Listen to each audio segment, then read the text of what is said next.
So, again, tutupiin natin ang bawat lines.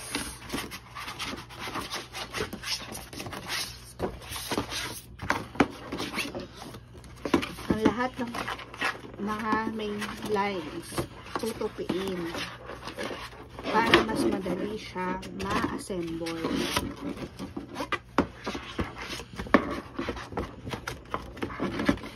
Tapos po, aalisin nyo yung mga butas-butas dyan.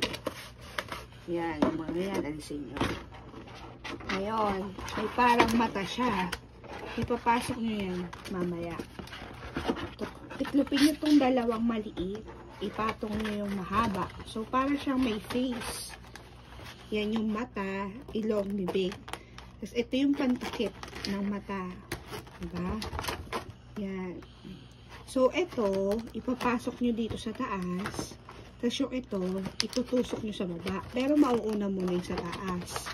Kailangan pumasok siya sa dalawang plastic nito.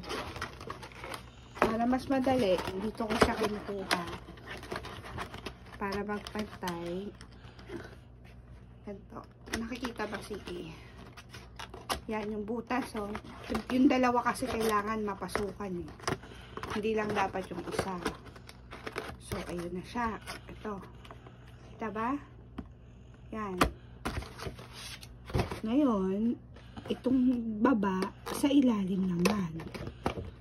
Ipapasok nyo din doon sa isa. Hindi ganyan na. Ginawan ko na yan ng butas. Ito yung pandugtong sa pangalawang case. I-stack nyo kasi, diba? Okay, ito naman. Paano naman yung sa pinto? Itupin nyo din to.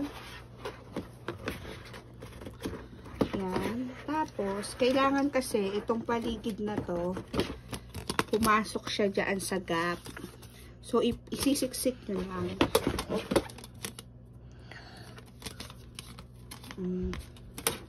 So, pag ganito ba?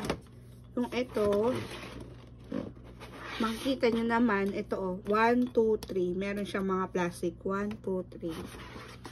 Hindi pa ganito siya. So, ayan, 3. Tapos, ito yung butas. Maging pasensyoso lang kayo sa pagpasok sa gitna. Doon sa gap niya. At kapag may narinig na kayong clicking sound, ayun na yun. Kamado na siya sa loob. Binubuksan ko tong pintuan para mas madali kong matansya kung nasa gitna na ba. Kasi kapag wala pa, mahirap yan. Medyo nakakaubos ang pasay. Yan. Kailangan marinig niyo yung clicking sound. Yan, nakakama na siya. Ngayon, paano siya idudugtong? Dito sa pangalawa natin nagawa.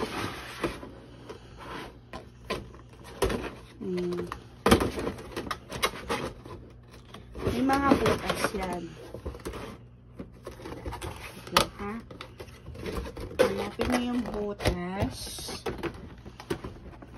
Ito, oh. Diba may butas na dalawa dito? May butas na dalawa dito, tapos meron dito. Ito, ipapasok nyo yan doon sa butas. Medyo mahirap, pero ganito yung ginagawa ko.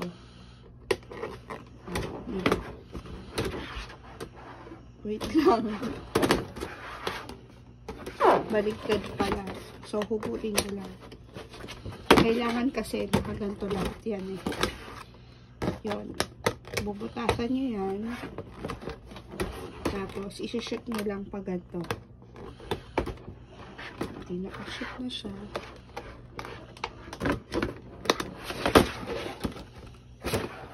Dali lang, ba't ayaw? Ayun, i-bend ko muna pa lang yung mali pala yung pasok. Pag ganito. Ayun.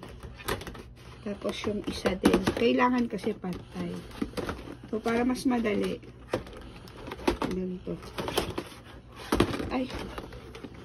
Diba? Nakakaubos ang pasalasan. Pakita mo, sige. Pakita mo yung gilid. Ayan. So, ito. Ginanto ko. Tapos, binend ko lang na pa ganon. Ganyan ko ng paganyan para pumasok siya doon. Yun. Pasok ko lang. Tapos ganun din yung gagawin nyo sa kabila.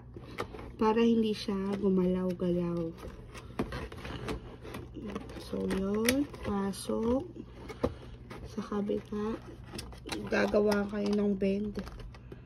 Yan. Ibibend nyo. Pasok sa butas. Shoot.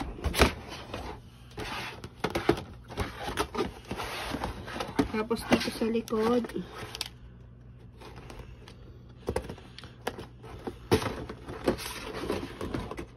Ito hindi nakakama. Ulitin ko to. Ayan, pasok. Tapos sa likod din. Ayan. Meron din dito. Pasok nyo na to.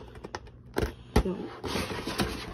Tapos ganun lang po. Tuloy-tuloy lang po yan.